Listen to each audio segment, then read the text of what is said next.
Tirmidhi Abu Dawood की हदीस है, जिसे हक बात मालूम थी और उससे पूछी गई, उसके बावजूद उसने छुपा ली, तो क़यामत के दिन आग की लगाम उसके मुंह पर डाली जाएगी। और इससे बढ़कर सूरतुल बकरा में है कि जो अल्लाह ताला की तरफ से आई हुई खबरों को छुपा लेते हैं, उन पे अल्लाह की लानत, तमाम फरिश्तों की लानत और तमाम लानत करने वालों की लानत, यहां तक कि वो तौबा कर ले और वो हक बात जो छुपाई थी लोगों को बयान कर दें, फिर अल्लाह ताला उन्हें माफ करेगा। आयत नंबर 159 और 160 है सूरतुल बकरा की। अस्सलामु अलैकुम वरहमतुल्लाहि वबरकातुहू। मौलवी साहब की आपने बातें सुनी, बहुत ही अच्छी बातें की हैं आपने, इसमें कोई शक नहीं है। बिल्कुल उन्होंने हकीकत बयान की है कि जो शख्स अल्लाह की तरफ से आने वाले पैगाम को सही तौर पर आगे डिलीवर नहीं करता, उसको ये क़यामत के दिन भी सज़ा मिलेगी और यहाँ भी वो जलील ख़ार होगा। तो मौलवी साहब, मैं आपसे ये पूछना चाहता हूँ कि 1400 साल पहले रसूल करीम सल्लल्लाहु अलैहि वसल्लम ने हमें ये इत्तला दी थी अल्लाह ताला की तरफ से हुक्म पाकर कि अल्लाह की तरफ से ये पैगाम है कि 1400 साल बाद 14वीं सदी या 15वीं सदी, बल्कि 14वीं सदी के शुरू में वो मेरा एक नुमाइंदा, मेरा जो मेरे दीन की तकमील करेगा, मेरा नुमाइंदा होगा, वो मेरे दीन की पूरी दुनिया में तकमील करेगा, यानी कुरान को दुनिया के किनारों तक पहुंचाएगा, इस्लाम को, जैसा कि अल्लाह ने फरमाया है कि ये इस्लाम जो है ये पूरी दुनिया के लिए है। इसलिए वो तकमीले अशायत इस्लाम करेगा और वो इमाम मेहदी कहलाएगा। उसका नाम इमाम मेहदी होगा, वो मेरे ही नाम पर उसका नाम होगा, यानी कि मैं जो काम करता हूँ वो काम करेगा, मेरे काम को वो आगे पहुँचाएगा। इसलिए ये बताया कि मेरे नाम पे उसका नाम होगा। तो अब बात ये है कि रसूल करीम सल्लल्लाहु अलैहि वसल्लम ख़ातमुल नबीयीन, ख़ातमुल आखिरीन, फ़ख्रुल अंबिया, नबियों के सरदार, अपनी तरफ से बात कह सकते हैं और वो जो कह दें वो पूरी ना हुई हो। हवाला उन्होंने दिया कि खुदा की तरफ से मुझे ये पैगाम आया है। मैं आपको बता दूं कि 1400 साल के बाद जब इमाम मेहदी आएगा, तुम उसको, अगर तुम्हें बर्फ़ के पहाड़ों पर घुटनों के बल क्रॉलिंग करके जाना पड़े, फिर भी उस तक पहुंचना और मेरा उसको सलाम पहुंचाना और उसकी बैत करना। ये पैगाम जब खुदा ने 1400 साल पहले का दिया हुआ है और फिर ये पैगाम अपनी नौइयत का ख़ास पैगाम है, इसके साथ दीन इस्लाम की अहमियत बढ़ती है। और फिर उसकी निशानी ये बताई कि मैं आपको उसकी निशानी भी बता देता हूँ कि जब वो आएगा उस वक़्त एक बहुत बड़ा निशानदार होगा। वो क्या निशान होगा?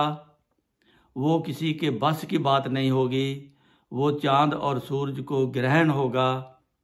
वो फिर तारीखें बताई कि माह रमज़ान होगा और 13 चाँद की होगी और 27 सूरज की होगी। जब वो आएगा तो माह रमज़ान में 13वीं चाँद और 27वें सूरज को ग्रहण लगेगा। और मौलवी साहब, ये बात जब पूरी हो चुकी है, आपकी उम्र तो थोड़ी है, गूगल करके देख लें, ये 1894 की बात है। माह रमज़ान में इन्हीं तरीक़ों में जिसमें रसूल करीम सल्लल्लाहु अलैहि वसल्लम ने तारीख़ें मुकर्रर की थी हदीस में, उन्हीं तरीक़ों को ग्रहण लगा है। और अब ये बात आपने और उलमा ने ये छुपा के रखी है, ये आप लोगों को नहीं बताते कि ये हदीस रसूल करीम सल्लल्लाहु अलैहि वसल्लम की पेशगोई पूरी हो चुकी है। और हम आपको बताते हैं, जिसका दिल है मान लो, जिसका दिल है नहीं मानो। वो थे इमाम मेहदी अलैहिस्सलाम हज़रत मिर्ज़ा ग़ुलाम अहमद कादियानी, जिन्होंने 1899 में दावा किया था और मौलवियों ने ये एतराज़ किया था कि इमाम मेहदी की तो ये बड़ी निशानी है कि चाँद और सूरज को ग्रहण लगेगा, माह रमज़ान होगा, ये तारीखें होंगी। ये पूरा नहीं हुआ। पहले वो शोर मचाते थे, लेकिन जब ये ख़बर हज़रत इमाम मेहदी अलैहिस्सलाम तक पहुंची तो आपने फरमाया, मैं इस हदीस का इनकार नहीं करता, अगर हम सच्चे हैं तो हमारी ज़िंदगी में अल्लाह ताला चाँद और सूरज को माह रमज़ान में ग्रहण लगा देगा। तो मौलवी साहब, अल्लाह ताला ने ऐन आपकी ज़िंदगी में दावे के 5-6 साल के बाद 1894 में माह रमज़ान में 13 चाँद की और 27 सूरज की को ग्रहण लगाकर ये साबित कर दिया कि ये ख़बर मैंने रसूल करीम सल्लल्लाहु अलैहि वसल्लम को दी थी और मैंने ये शख्स इमाम मेहदी अलैहिस्सलाम को मैंने भेजा है। इसकी मैं सूरज और चाँद की तरफ से गवाही पेश करता हूँ। और जब ये गवाही हो गई तो बहुत से लोगों ने ये हदीस पूरी होती देखकर आपकी बैत की और आपकी बैत में आए और आपको रसूल करीम सल्लल्लाहु अलैहि वसल्लम का सलाम कहा। तो अब आप कह रहे हैं, आपने खुद ही ये बताया है कि ये बताना चाहिए, जो नहीं बताएगा, जिसको मालूम हो अल्लाह की खबर का, वो फिर उसको आग की लगामें डालकर उनको सजा दी जाएगी। तो ये अब आपका भी फ़र्ज़ बनता है और तमाम उलमा का फ़र्ज़ बनता है कि इस हदीस को सामने रखें और तारीख़ को सामने रखें, पूरी हुई जो दुनिया ने देखा उसको। ये एक ही तरफ नहीं बल्कि दूसरी दुनिया में उससे अगले साल इसी तरह ग्रहण लगा था माह रमज़ान में। और ये ऐसी तमाम हुज्जत हुई है कि पूरी दुनिया के लिए आपने सूरज और चाँद को ग्रहण लगाकर ये तमाम हुज्जत कर दी है कि यही मेरा इमाम मेहदी है और इसी को मैंने भेजा है और इसी की बशारत रसूल करीम सल्लल्लाहु अलैहि वसल्लम ने दी थी। और मेरी दरख्वास्त है जनाब मौलवी साहब, आप जनाब इंजीनियर साहब, जो आपने ये बयान किया है, अब इसकी अगर आपको नहीं पता तो तारीख़ से पता कर लें।